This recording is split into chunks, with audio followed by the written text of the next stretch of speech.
What we're doing with the Pathfinder programme is we're looking intensely at 10 healthcare buildings across the country, which are a representative sample of our building stock. And we're looking at that from the point of view of the technical expertise and the financial expertise that is required in order to radically revamp and upgrade those buildings through a deep energy retrofit.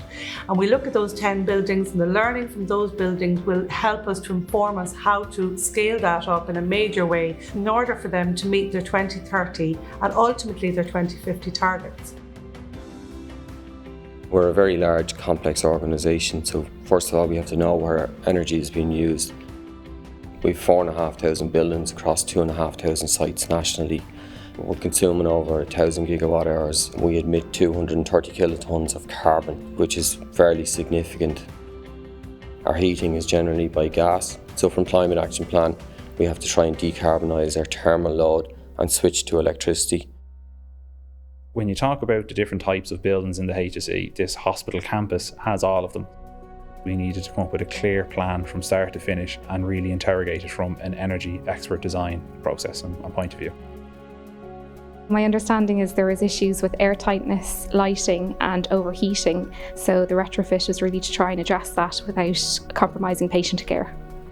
We work in a very critical environments at times, and sometimes it's life dependent. There's questions around that for us in terms of electricity load, security of supply, and then resilience.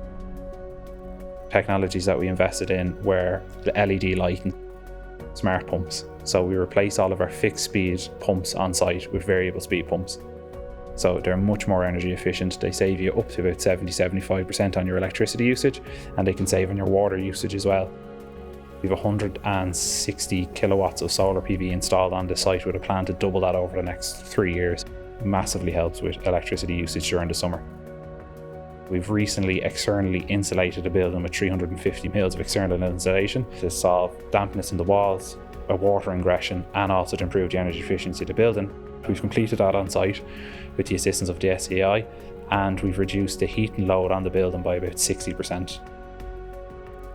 Some of the problems you would get with an older building of an 1800s building, you're straight away you're into, is it a listed building? So we can't touch what the building looks like on the outside. So we're purely restricted to making it energy efficient via internal works, internal insulation, LED lighting, and efficient heating solutions. In terms of savings in energy and carbon, we do know from behavioural change we can reduce between 4 and 8%, and that's the reasons for having our energy teams in place. When you're walking through the hospital, if the room's not being occupied, the lights are off, they're automatic, so sensors are there, which again prevents having to have lights left on.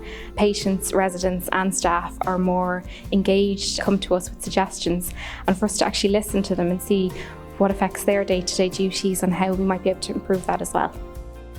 The Green Team is multidisciplinary, so it also involves staff on site. It allows them to identify issues they may see in their daily duties, and that could be reported back to the team monthly, and so we can address them.